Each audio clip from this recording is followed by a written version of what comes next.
I think more than ever, particularly here in the UK, people are getting concerned about encroachment on their freedoms and on their liberties. This is very, very important. If we want to continue to live in a free society, then we need to wholeheartedly reject the increasing move towards a completely cashless society. We've seen in the past couple of weeks, I believe, a massive government overreach and an overreach of the implementation of laws and of the judicial system as a whole. We have seen people put behind bars for 2 years merely for what is deemed to be offensive language, and we have even seen people jailed simply for passing comments on social media posts. This is one of the many reasons why I believe a cashless society would be yet another nail in the coffin to our freedoms and to our liberty. The government have already shown that they wish to control how we think. If they are to gain control over our finances, they can completely control how we act. This may sound like a conspiracy, but let's just look at the example of how this could work. As anyone who's come over from my other channel will understand, I am a recovering gambling addict.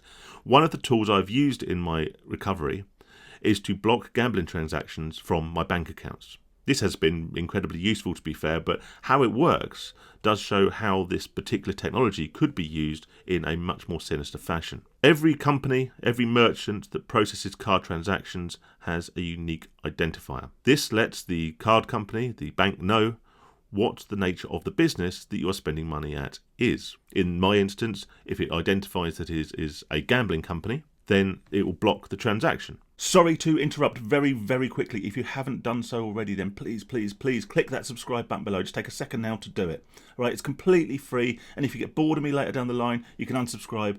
No dramas, all right? No hard feelings. There'll also be a link down there to buy me a pint, if you so wish. It says in the URL, buy me a coffee. But in this hot weather, there is no way I'll waste any of your generous donations on that caffeinated rubbish.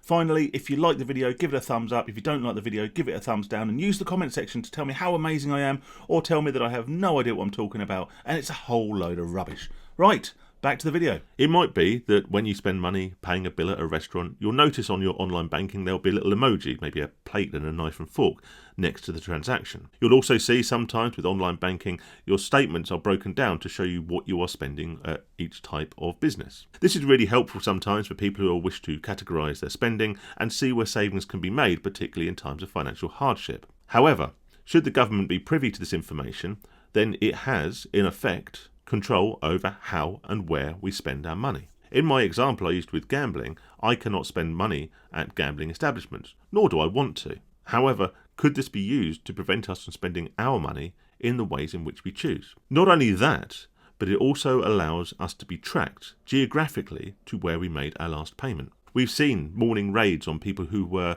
around the location of a riot. If you were to be in the vicinity of a riot or in the vicinity of a protest or some form of civil unrest and you popped into a convenience store, bought a can of Coke, you could be traced to that location at that time on that day. Would this mean that you then have the police arriving at your door to arrest you simply for being somewhere where they deemed you shouldn't have been? Most people I know have some form of vice, be that gambling, drinking, smoking, whatever, eating too many cream cakes, don't know, okay? If the bank and if the government are able to not only identify where we are spending our money, but ultimately what we are spending our money on, then there is a high possibility, I believe, they will then use this information to either restrict future purchases or to refuse us access to certain public services, in particular the National Health Service. One of my biggest vices, in fact I'd probably say my biggest vice, is the fact that a few times a week I will go to the local pub. If the government suddenly decide that I'm going to the pub too much, it is not beyond the realms of possibility that they will start to introduce a limit on what people are able to drink. And this could be based either on your age, your tax bracket, whether you're working, or it could be based, as most people suspect, on some form of social credit score. If you're not working, if you haven't been a good boy, if you haven't towed the party line, if you haven't adhered to the message, you are restricted from certain leisure pursuits. The flip side of this, of course, is that if they identify and if they can identify that you have been spending a sufficient amount of money in pubs and on alcohol, then you may be refused access to health services should you develop some form of negative health condition which can, at least in part, be attributed to the consumption of alcohol, whether or not that is indeed the root cause. Likewise, if you're identified as spending far too much money on fast food or takeaway, you could be restricted from accessing healthcare for conditions such as diabetes in later life. If we want to maintain our liberty, if we want to maintain our freedoms, we need to reject a cashless society. The old adage was that if you had nothing to hide, then you had nothing to fear. The principle behind that being, if you're not doing anything wrong, then you don't have to worry about the repercussions of your actions. However, I believe that what we could be hiding from the government is becoming increasingly vague and subjective based on the opinions of the moment. I would never historically have considered hiding a fairly throwaway comment on Facebook from the authorities.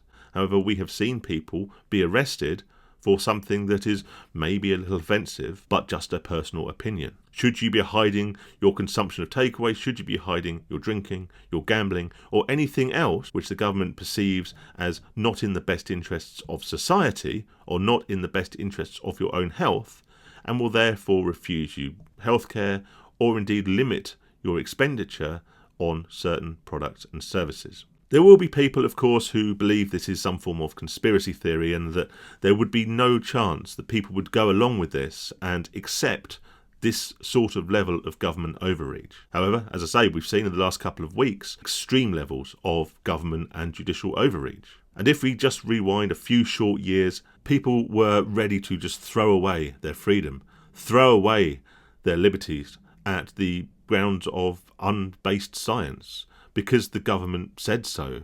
They were told to stay indoors and they dutifully did. They were told not to socialise, not to see their friends, not to see their families, and they dutifully did. We allowed our lives, our liberties, our freedoms, our businesses and our livelihoods to be taken from us in exchange for some government-mandated so-called protection against a virus that we were told was far more severe than it ever turned out to be. People were very, very willing to give away their freedoms because they were simply told to do so. So taking the step from cashless society to social credit score to limiting our abilities and our freedoms would be a walk in the park for the government, given that we have seen historically so little resistance from people who were lied to and were put under the campaign of fear implemented by the same people who wish to take control. So keep your cash in your pocket. Stay safe and stay sane, everyone.